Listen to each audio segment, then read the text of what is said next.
J'avais 14 ans lors de mon premier contact avec la pornographie. Je savais que c'était quelque chose que je ne devais pas regarder.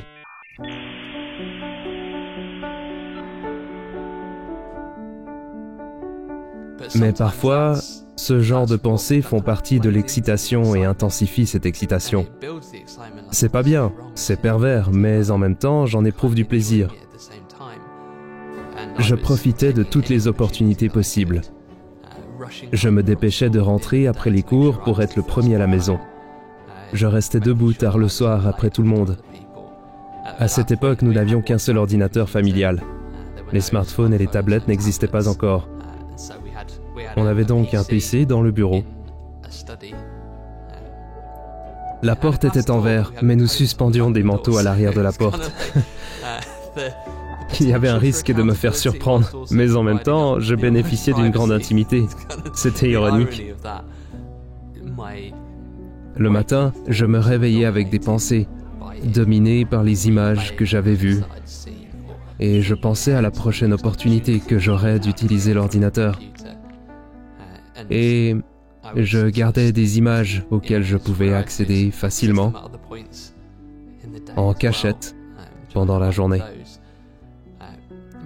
Ma seule pensée était « À quel moment vais-je pouvoir les regarder ?» Je savais que c'était une addiction par la manière dont ça affectait ma vie quotidienne. Je n'avais plus les mêmes réactions. Je commençais aussi à prendre plus de risques. Donc je n'attendais même plus d'être seul à la maison. Un jour, mon frère m'a surpris. Il a à peine 1 an de plus que moi. Je me suis emporté contre lui pour avoir fait intrusion dans ma vie privée. Je n'avais pas le droit de lui parler comme je l'ai fait. Et en fait, cela ne me ressemblait pas. Je ne suis pas du genre à piquer des crises ni à crier. D'une certaine façon, mon caractère avait changé et je me suis senti coincé à ce moment-là. Et j'avais peur que mon frère aille dire à mes parents ce que je faisais. Quel changement radical de mon caractère. C'est l'un des effets inattendus lorsque l'on regarde du porno. De ces 3 années difficiles de ma vie, j'aurais pu m'en être sorti si j'avais parlé à quelqu'un. C'est pour ça que lorsque je parle aux gens de ce sujet, j'appuie sur l'importance d'avoir des personnes à qui on rend des comptes. Trouver quelqu'un en qui on a confiance, à qui on peut facilement parler, qui ne va pas vous juger, qui ne va pas se moquer, mais qui aidera à changer de mode de vie, qui posera les questions difficiles. Et en même temps que tout cela se passait, j'allais toujours à l'église chaque semaine. J'appartenais toujours à une famille chrétienne. Je croyais toujours en ce que l'on m'avait appris sur Dieu en grandissant. Je me suis donc retrouvé dans ce cercle vicieux pendant ces quelques années. J'allais à l'église, je me sentais vraiment coupable. Et je disais à Dieu ce dimanche-là, « C'est bon, j'arrête tout. » Je rentrais chez moi et supprimais tout ce que j'avais. Mais je ne tardais pas à y revenir. Je n'arrivais tout simplement pas à rompre ce cercle de culpabilité qui me faisait effacer, y retourner, regarder, pour finalement culpabiliser à nouveau. Et je continuais à tourner en rond, encore et encore. Au fil des années, je devenais de plus en plus désespéré et de plus en plus conscient du fait que je ne pouvais pas briser ce cycle par mes propres forces. J'avais 17 ans. Et cela faisait probablement 3 ans que je luttais avec mes problèmes liés à la pornographie.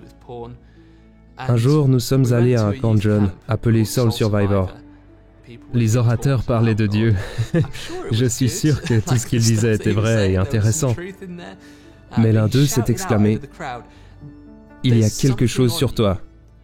Dieu peut le voir. Et je peux le voir. » Il y avait environ 10 000 jeunes. J'étais sûr qu'ils ne me désignaient pas personnellement. Mais j'ai eu très peur à ce moment-là. Parce que je savais qu'il y avait quelque chose sur moi. Il a demandé aux gens de se lever s'ils voulaient que quelqu'un prie pour eux, pour leurs addictions, ou pour des troubles alimentaires, ou autre chose de ce genre.